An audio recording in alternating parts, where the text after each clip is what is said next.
Assalamu alaikum students, welcome back with lecture number 13 and this will be the last lecture of our nomenclature of organic chemistry. Okay? और ये lecture आपके लिए totally नया होगा, ठीक है, क्योंकि इससे पहले आपने हेट्रोसाइक्लिक कंपाउंड्स जो हैं उनके नोमेनक्लेचर नहीं पढ़े थे, ठीक है। उनके कॉमन नेम आपने थोड़े से एफएससी में किए थे, लेकिन उनके जो आईयूपैक नेम हैं उनको वो हम कैसे देते हैं तो उसका तरीका आज हम इस लेक्चर में सीखेंगे। तो सबसे पहले तो आपको पता होना चाहिए हेट्रोसाइक्लिक कंपाउंड होता क्या है। ऐसा कंपाउंड जिसमें साइक्लिक रिंग के अंदर अदर दैन कार्बन एटम मौजूद है। अब देखो ये एक साइक्लिक रिंग है, इसमें ऑक्सीजन है जो कि कार्बन नहीं है, सल्फर है, नाइट्रोजन है, ऑक्सीजन वगैरह वगैरह ये मैंने लिखे। लेकिन यहाँ पे आप चेक करें, ये वाला जो मिथाइल ग्रुप है ये वाला इस साइकिल के अंदर नहीं है, ठीक है, लेकिन यहाँ पे सल्फर की वजह से ये हेट्रोसाइक्लिक है। तो पहले तो आपको ये बात क्लियर होनी चाहिए। नेक्स्ट, अब इनको नॉमिनेट करने का एक जो सिंपल और आसान तरीका था वो था हमारे पास एफएससी में जो हमने पढ़ा था कॉमन सिस्टम, ठीक है। उसमें हम क्या करते हैं, सबसे पहले आप सीख लें, अगर ऑक्सीजन एटम जो है वो एज ए हेट्रो एटम मौजूद हो तो हम उसको ऑक्सा बोलते हैं, और अगर नाइट्रोजन हो तो फिर एजा, सल्फर हो तो थाया, फास्फोरस हो तो फास्फा, सिलिकॉन हो तो सिला। ओके, तो यहाँ पे आप चेक करें, ये वाला जो कंपाउंड है इसका पहले हम कॉमन नेम देते हैं, ठीक है। तो ये ऑक्सीजन की वजह से ऑक्सा इसमें मौजूद है तो इसको हम सिंपली फ्यूरॉन बोलते हैं। मैं जो रेड से नाम लिखूंगा ना ये इनके कॉमन नेम होंगे, बल्कि ये मैं ब्लू से लिख देता हूँ इनके कॉमन नेम, रेड से मैं इनके आईयूपैक नेम लिख दूंगा। तो देखें इसका जो ब्लू से मैं लिख रहा हूँ अभी फ्यूरॉन, ये इसका कॉमन नेम है, ठीक है। इसका था थायोफीन, थायोफीन, ओके। और इस कंपाउंड का नाम हमारे पास पायरोल था, पायरोल, ठीक है। तो ये हम इनको सिंपल या कॉमन नेम देते थे। इस कंपाउंड का नाम पायरिडीन था, ठीक है, ये इसका कॉमन नेम है पायरिडीन, ठीक हो गया। अच्छा, इसको कॉमनली हम क्विनोलिन बोलते हैं, क्विनोलिन। तो ये कुछ कंपाउंड्स हैं जिनके आपने कॉमन नेम जो है वो याद रखने, वो मैंने लिख दिए हैं ब्लू से। देखिए सबसे पहले फ्यूरॉन है, फिर थायोफीन है, पायरोल है, पायरिडीन है और उसके बाद क्विनोलिन है, ठीक है। अब ये सारे जो कंपाउंड्स हैं ये आपने कॉमन इनके नेम याद रखने। अब हम आते हैं आईयूपैक सिस्टम की तरफ। तो आईयूपैक सिस्टम में सबसे पहले आप देखें, अगर हमारे पास ऑक्सीजन मौजूद होगा जैसे कि यहाँ पे है तो we will use the prefix oxa, ठीक है। इसी तरह नाइट्रोजन होगा तो एजा, सल्फर होगा थाया, फास्फोरस होगा फॉस्फा, सिलिकॉन होगा तो सिला। यहाँ पे मज़ीद ये जो मैंने लिखे हैं ना, ये बुक में ज़्यादा लिखे हुए हैं, लेकिन मैं जो मोस्ट कॉमनली यूज़ होते हैं वो लिखे हैं यहाँ पे, ठीक है। तो उसमें अगर रिंग साइज़ 3 कार्बन एटम्स पे या 3 टोटल हमारे पास एटम्स पे मुश्तमिल होगा, चूँकि ये हेट्रो एटम है, ठीक है, हेट्रोसाइक्लिक कंपाउंड्स है, तो इसमें कार्बन के अलावा भी कोई तीसरा एटम मौजूद होगा। तो अगर 3 एटम्स वाली रिंग होगी, 3 एटम्स वाली साइक्लिक रिंग होगी, तो उसको हम, अगर वो रिंग सैचुरेटेड होगी तो उसका सुफिक्स यूज़ होगा, ये सुफिक्स है, सुफिक्स इरेन यूज़ होगा। अगर वो रिंग अनसैचुरेटेड होगी तो इराइन यूज़ होगा। फॉर एग्जांपल इस कंपाउंड को चेक करें, 1, 2 एंड 3, ये 3 मेंबर्ड रिंग है, साइक्लिक रिंग है, और हेट्रो एटम भी इसमें मौजूद है। और यू कैन चेक हियर कि यहाँ पे ये अनसैचुरेटेड नहीं है, इसमें डबल या ट्रिपल बॉन्ड मौजूद नहीं है। तो इसके लिए जो हम यहाँ पे सुफिक्स यूज़ करेंगे वो होगा इरेन। तो आइए इसको नाम देने के लिए थोड़ी सी प्रैक्टिस कर लें। देखिए सबसे पहले तो ऑक्सीजन है तो इसका मतलब हम ये ऑक्सा यूज़ करेंगे, लेकिन ऑक्सा सारा आपने यूज़ नहीं करना, उसमें ए आप नहीं यूज़ करोगे, ये वाला, ठीक है। और उसके बाद यहाँ पे आप देखें इरेन, ठीक है, हमारे पास है जो सुफिक्स है वो क्या होगा, इरेन, क्योंकि 3 मेंबर्ड है और ये सैचुरेटेड है, मतलब इसमें डबल या ट्रिपल बॉन्ड नहीं है। तो इसको हम आर ए इरेन, तो ये बन गया ऑक्सीरेन। और आपको याद होगा जब हमने साइक्लिक ईथर को पढ़ा था तो इसको एथिलीन एपोक्साइड का नाम दिया था हमने, यानी इथाइलिन एपोक्साइड, ठीक है। तो इसको कॉमनली हम क्या बोलते हैं, ऑक्सीरेन। समझ आ गया आपको। तो ये इसको जो आईयूपैक नेम देते हैं वो ऑक्सीरेन है, ठीक है। और जो इसका कॉमन नेम था वो एथिलीन एपोक्साइड था, ये साइक्लिक ईथर है। तो इसको मैंने कैसे नाम दिया दोबारा देख लें, जो यहाँ पे ऑक्स है ये वाला, ये हमने यहाँ ऑक्सा ऑक्सीजन से लिया है, और इरेन चूँकि ये सैचुरेटेड रिंग थी, साइक्लिक कंपाउंड था, तो इसलिए हमने इरेन लास्ट पे सुफिक्स लिखा, तो इस तरह इसको नाम देंगे। नेक्स्ट मूव करते हैं, यहाँ से शुरू करते हैं पहले कंपाउंड से। इस फ्यूरॉन का जो आईयूपैक नेम होगा वो क्या होगा? अब देखें, सबसे पहले तो यहाँ पे ऑक्स आ जाएगा, ठीक है। और याद रखें, इस तरह के हेटेरोसाइक्लिक कंपाउंड में ये जो हेटेरो एटम होता है उससे ही को पोजीशन 1 देते हैं हम, मतलब किसी दूसरे एटम को हम पोजीशन 1 नहीं देते। तो ये तो हो गया ऑक्स। अब देखो 5 मेंबर्ड रिंग अगर होगी, ये वाली 5 मेंबर्ड रिंग, अगर वो सैचुरेटेड हुई तो ओलेन लिखेंगे, अगर वो अनसैचुरेटेड हुई तो ओल लिखेंगे। तो यू कैन चेक कि ये अनसैचुरेटेड है, तो आगे क्या आएगा? ओल। तो ये बन जाएगा ऑक्सोल। इसका जो आईयूपैक नेम है वो ऑक्सोल बनेगा। समझ आ गया? यहाँ से ऑक्स लिया और यहाँ से ओल, क्योंकि 5 मेंबर थी। ये चेक करें, 1 2 3 4 और ये ऑक्सीजन 5, ये 5 मेंबर रिंग थी। इसी तरह यहाँ पे तो सल्फ़र के लिए थाया यूज़ होता है, ये यहाँ पे आप देख लें, तो इसमें आई तक लिखना है, ए नहीं लिखना। अब उसके बाद आपको 5 मेंबर, ये अनसैचुरेटेड रिंग है, तो इसमें भी क्या यूज़ होगा? सुफिक्स ओल। तो ये क्या बन जाएगी? थायोल, ठीक है। इसी तरह पायरोल में अब आप चेक करें, ये एजा नाइट्रोजन एजा है, एजा ग्रुप इसको बोलते हैं, तो एज आगे फिर से ये 5 मेंबर्ड अनसैचुरेटेड रिंग है तो ओल लगेगा। तो इन सारों के लास्ट पे जो सुफिक्स आ रहा है वो ओल है, क्योंकि ये 5 मेंबर्ड है। ये देखें 5 मेंबर्ड के लिए, और साथ में ये अनसैचुरेटेड भी है, तो उसके लिए सुफिक्स ओल यूज़ होगा। और प्रीफिक्स कौन सा यूज़ होगा? वो एटम के अकॉर्डिंग, ऑक्सीजन है तो ऑक्स, सल्फर है तो थाई, और नाइट्रोजन है तो एज। क्लियर? अब ये भी 5 मेंबर्ड रिंग है, ठीक है। लेकिन यहाँ पे चेक करिए, ये सैचुरेटेड है, इसमें डबल या ट्रिपल बॉन्ड मौजूद नहीं है। तो पहले तो आप ऑक्सीजन से आ जाएगा ये ऑक्स, ठीक है, ये वाला इस तरह। और जो हमारे पास 5 मेंबर्ड सैचुरेटेड रिंग होगी उसके लिए ओलेन आएगा, तो ये क्या आ जाएगा? ऑक्सोलेन। फॉलो करके बात, oxolane, that will be the IUPAC name. इसी तरह इस कंपाउंड को आप चेक करो, तो इस कंपाउंड में भी नाइट्रोजन है, तो नाइट्रोजन के लिए सबसे पहले आ जाएगा एज, ठीक है, एज लिख दिया। उसके बाद ये 5 मेंबर्ड रिंग है और ये सैचुरेटेड भी है, इसमें डबल बॉन्ड नहीं है, तो सैचुरेटेड 5 मेंबर्ड रिंग के लिए ओलेन सुफिक्स होता है, तो जैसे यहाँ पे आया था। तो ये बहुत आसान हो जाता है अगर आपको ये जो मैंने इस लेफ़्ट साइड पे ये सारा जो टेबल्स बनाए हैं, अगर आपको ये आते हैं फिंगर टिप्स पे, then this will not a big deal for you, ठीक है। अब उसके बाद नेक्स्ट हम मूव करते हैं इस कंपाउंड पे। अब इसमें आप चेक करें, 2 हेटेरो एटम मौजूद हैं एट अ टाइम, एक नाइट्रोजन दूसरा भी नाइट्रोजन।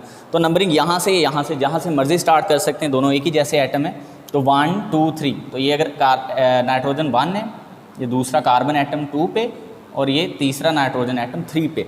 तो सबसे पहले तो आप लिखेंगे 1 3 और सुफिक्स प्रीफिक्स डाई यूज़ करेंगे, क्योंकि 2 यहाँ पे नाइट्रोजन है, तो 1 3 डाई। अब इसको नाम कैसे देना है? देखो हमारे पास दोनों ही एक जैसे एटम्स है जो नाइट्रोजन है, इसके लिए प्रीफिक्स हम यूज़ करते हैं एस। तो एक तो डाई हो गया, डाई 2 के लिए था, ठीक है। उसके बाद आ गया एस। अब देखो ये अनसैचुरेटेड 5 मेंबर्ड रिंग है, तो अनसैचुरेटेड 5 मेंबर्ड रिंग के लिए ओल होता है, तो ये बन जाएगा डाईएज़ोल, 1 3 डाईएज़ोल। अब इसको भी आप चेक करें। देखें मैं आपको एक बात बता दूं, अगर आपके पास सल्फ़र के साथ नाइट्रोजन आए या ऑक्सीजन के साथ नाइट्रोजन आए तो आप प्रायोरिटी नाइट्रोजन को देंगे, ठीक है, यानी पेरेंट नेम नाइट्रोजन के साथ एज के साथ लिखेंगे। तो देखें इसको अगर मैं नंबरिंग 1 कर दूं, ये 2 कर दूं और ये 3 कर दूं, ठीक है, तो आप देखो दोबारा से 1 3, या अगर आप इसको फॉर एग्जांपल इसको नंबरिंग 1 कर देते हो, ठीक है, मैंने सिर्फ पेरेंट नेम में नाइट्रोजन की बात की है, तो तब भी ये सही है, अब भी गलत नहीं है, ठीक है। तो 1 3 पे डाई 2 हैं, लेकिन एक थाया ग्रुप है यानी सल्फ़र ग्रुप और एक एजा ग्रुप है, तो हम दोनों ही लिखेंगे, यानी पहले थाए आ जाएगा, दिस थाए is for sulphur, and next nitrogen के लिए एज आएगा, और 5 मेंबर्ड ये अनसैचुरेटेड रिंग है तो उसके लिए ओल आ जाएगा, तो यहाँ पे हम लिखेंगे OLE। आई होप कि आप अंडरस्टैंड कर गए होंगे। सबसे पहले 1 और 3 पे 2 हमारे पास हेटेरो एटम है, उसके लिए हमने 1 3 डाई लिख दिया। थाए हमने यूज़ किया सल्फ़र के लिए, और मैंने आपको बताया था पेरेंट नेम आपने नाइट्रोजन के साथ देना और वो एज़ोल है। इसको भी आप चेक करो कैसे नेम देंगे, हाँ जी कोशिश करें खुद से। देखें हमारे पास फिर से 1 और 3 पे 2 सब्स्टिट्यूएंट हैं, और इससे आगे क्या आएगा? हाँ जी, देखो एक तो हमारे पास ऑक्स है, ठीक है, ऑक्सा नहीं लिखना, ऑक्स लिखोगे, और फिर एजोल, यानी 1,3 डाई ऑक्स एजोल। इसको आपने खुद कर लेना है, बुक में भी लिखा हुआ है। इस पे आते हैं, इस कंपाउंड पे। अब देखो ये 6 मेंबर्ड है, जैसे ये 6, पहले चलो पायरिडीन का आईयूपैक नेम दे देते हैं। ये 6 मेंबर्ड है, ये अब नया हमारे पास कंपाउंड आ गया, ये 6 मेंबर्ड है। सबसे पहले आप 6 मेंबर्ड के लिए देखें, और ये अनसैचुरेटेड भी है, ये भी चेक करें, ये अनसैचुरेटेड, तो एक्साइन आएगा, सुफिक्स इज एक्साइन। लेकिन नाइट्रोजन के लिए जो प्रीफिक्स यूज़ होता है वो एजा है। तो अब इसको कैसे नाम देंगे, ये ज़रा गौर से समझिएगा। पायरिडीन को मैं यहाँ से इरेज कर देता हूँ, ये आपको पता है।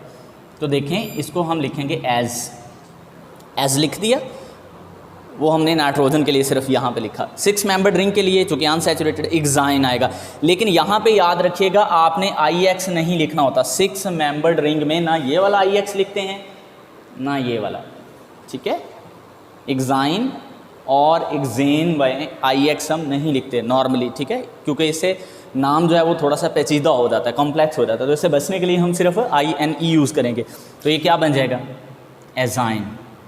तो पायरिडीन का जो आईयूपैक नेम है वो एजाइन है, ओके। उसके बाद नेक्स्ट इस पे मूव करते हैं।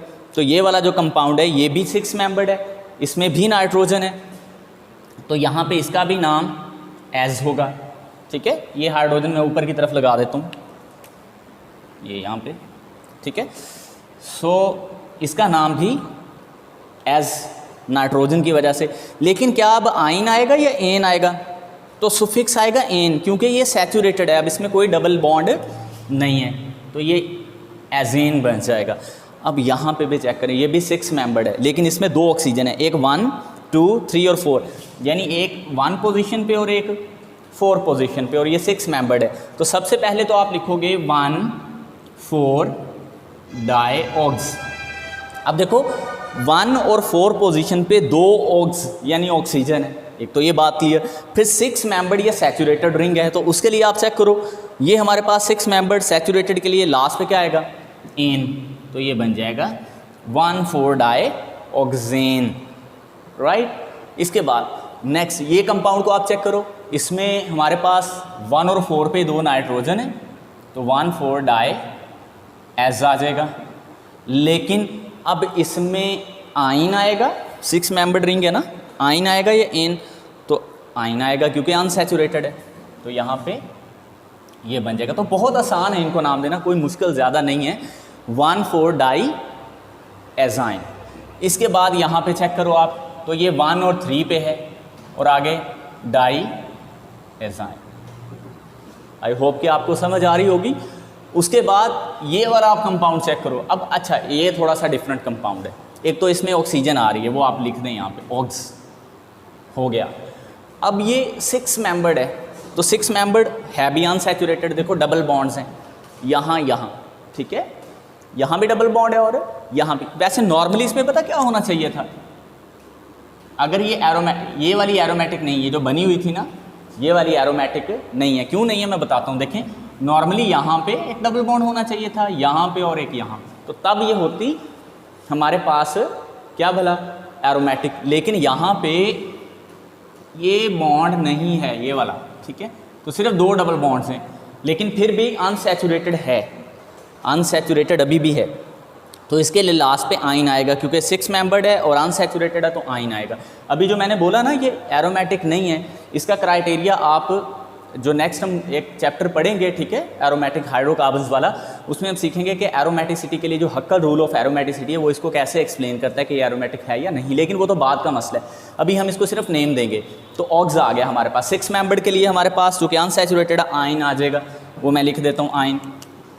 लेकिन जो यहाँ पे एक हाइड्रोजन एक्स्ट्रा ऐड हुआ है, तो अगर मैं इसको 1, 2, 3 और ये 4 मान लूँ, तो 4 पोजीशन पे एक एक्स्ट्रा हाइड्रोजन ऐड हुआ है, इसको यूँ लिखते हैं 4H। 4H का मतलब क्या है कि पोजीशन 4 पर हाइड्रोजन ऐड है, सही है, तो ये इसका होगा 4H ऑक्साइन। इस क्विनोलिन का क्या आईयूपैक नेम बनेगा? देखो हमारे पास जो नाइट्रोजन, देखो नंबरिंग, अब चूँकि ये नाइट्रोजन यहाँ पे आ गया, ठीक है, तो वैसे तो नंबरिंग हम यहाँ से शुरू करते होते हैं नैफ्थलीन में 1, 2, 3, 4, लेकिन अब यहाँ से ही शुरू करेंगे 1, 2 एंड सो ऑन, ये चलता जाएगा। अब 1 पोजीशन पे नाइट्रोजन, और नाइट्रोजन को हम एस बोलते हैं, ठीक है। तो इसका IUPAC नेम बनेगा 1S। अब एस के बाद आपने क्या लिखना है, अब देखो ये तो हमारे पास ना 6 मेंबर्ड है, ना ये हमारे पास 4 मेंबर्ड है, ना 5 मेंबर्ड है, ना 3 मेंबर्ड है। तो इसलिए हमने इसके लिए एक तरीका अडॉप्ट किया, क्योंकि ऐसे कंपाउंड नॉर्मली नेफ्थलीन होते हैं, ठीक है, एंथ्रासीन होते हैं या फिनेंथ्रीन होते हैं। तो इससे आगे इसका हम नाम ही लिख देंगे, तो 1S और इसके बाद इसका नाम है नेफ्थलीन, नेफ्थलीन, ठीक है। तो इस तरह हम इसको नाम दे सकते हैं, 1S नेफ्थलीन, सो सिंपल। और इसके बाद इसमें ये 1 और ये 2 पोजीशन पे चला गया, तो इसको लिखेंगे 2S नेफ्थलीन, ठीक है। तो ये हमारे पास, इसके बाद ये वाले कंपाउंड को आप देखें, एक तो ये 5 मेंबर्ड रिंग है, 5 मेंबर्ड वाला, तो इसके लिए 5 मेंबर्ड में हम यूज़ करते हैं ओलेन या ओल, और साथ में अनसैचुरेटेड भी तो हम ओल यूज़ करेंगे। एक तो बात हमें ये पता चल गई। फिर यहाँ पे सल्फ़र लगा है, तो सल्फ़र से थाय, तो इसका जो पेरेंट नेम होगा वो होगा थायोल। एक बात तो हमें ये पता चल गई, वो यहाँ पे भी हमने दिया था, ये देखें। लेकिन इसमें ये वाला जो अल्काइल ग्रुप है, ये मिथाइल ग्रुप है, ये सब्स्टिट्यूएंट है, ठीक है। तो इसको हम मान के चलेंगे एज ए सब्स्टिट्यूएंट, और नंबरिंग हम यहाँ से शुरू करेंगे 1 2। तो 2 पे हमारे पास मिथाइल है, तो हम लिखेंगे 2 मिथाइल और आगे थायोल। तो इस तरह इनको नंबरिंग करेंगे। इसमें भी आप चेक कर लो, ये नंबर 1 पे होगा, 2 पे, 3 पे। तो 3 पे मिथाइल है, इसको नाम देंगे 3 मिथाइल, हाँ जी। और इस सारे को हमने क्या नाम दिया था, अगर आप पहले वालों की नकल करना चाहते हैं तो वो भी कर लें टाइम बचाने के लिए। तो अगर आप इसको 6 मेंबर्ड के तौर पे देखना चाहते हैं तो 6 मेंबर्ड में देख लें, इसको आयन बोलेंगे क्योंकि अनसैचुरेटेड है, और नाइट्रोजन से एजाइन बन जाएगा। ये हम पहले भी नाम दे चुके हैं, एजाइन को हम पहले भी नाम, एजाइन इज़ द पेरेंट नेम, और 3 पे मिथाइल है, वो आप इंडिकेट कर दोगे। तो देखें इसमें ये 1 और 2 पे फॉर्माइल है, तो हम लिखेंगे ये एल्डिहाइड ग्रुप है ना, एक कार्बन वाले को हम फॉर्माइल बोलते हैं, 2 वाले को एसिटाइल, और इसी तरह 3 वाले को प्रोपाइल और एंड सो ऑन। उसके बाद देखें हमने 2 पे फॉर्माइल लिख दिया, ठीक है। लेकिन इस कंपाउंड 5 मेंबर्ड को हम ऑक्सीजन की वजह से बोलेंगे ऑक्स, और 5 मेंबर्ड की वजह से क्या बोलेंगे, देखें 5 मेंबर्ड की वजह से ओल, ठीक है, क्योंकि अनसैचुरेटेड भी है, तो ऑक्स ओल यानी ऑक्सोल बन जाएगा, ओके। और इसी तरह ये वाला हमारे पास सल्फो ग्रुप है, मैंने आपको बताया भी था, सल्फोनिक से, सल्फोनिक एसिड से इसको सल्फो बोलते हैं या सल्फोनो बोलते हैं, तो सल्फोनो, ठीक है। सल्फो भी बोल सकते हैं या सल्फोनो भी बोल सकते हैं, सल्फोनो बोलो तो ज़्यादा बेटर होगा, ठीक है, क्योंकि सल्फोनिक एसिड से है। और ये 3 पे है, ये देखें 1 2 और ये 3, तो 3 सल्फोनो और आगे क्या आ जाएगा, ऑक्सोल, एग्जैक्टली। तो इस तरह हम IUPAC नेम देते हैं हेट्रोसाइक्लिक कंपाउंड्स को। तो इसको आपने, अगर आपको अभी ये वीडियो नहीं समझ आई, ये पूरे जो मेरे लेक्चर था ये नहीं अगर आपको समझ आया ठीक से, तो आप इसको एक दफ़ा फिर सुनिएगा, ठीक है, क्योंकि आपके लिए ये सारा नया था, और आई होप कि आपको इंशाल्लाह इसकी समझ आ जाएगी। नेक्स्ट हम मूव करेंगे ऑर्गेनिक एक नए चैप्टर के साथ, ठीक है, आएंगे हम, और वो जो हमारा चैप्टर होगा वो होगा हमारा बेसिक कॉन्सेप्ट से रिलेटेड, ठीक है। उसमें हम मुख्तलिफ़ तरह के जो कॉन्सेप्ट्स हैं ऑर्गेनिक केमिस्ट्री से रिलेटेड, उनको डिटेल में जानेंगे। फ़िलहाल इजाज़त दें, अल्लाह हाफ़िज़।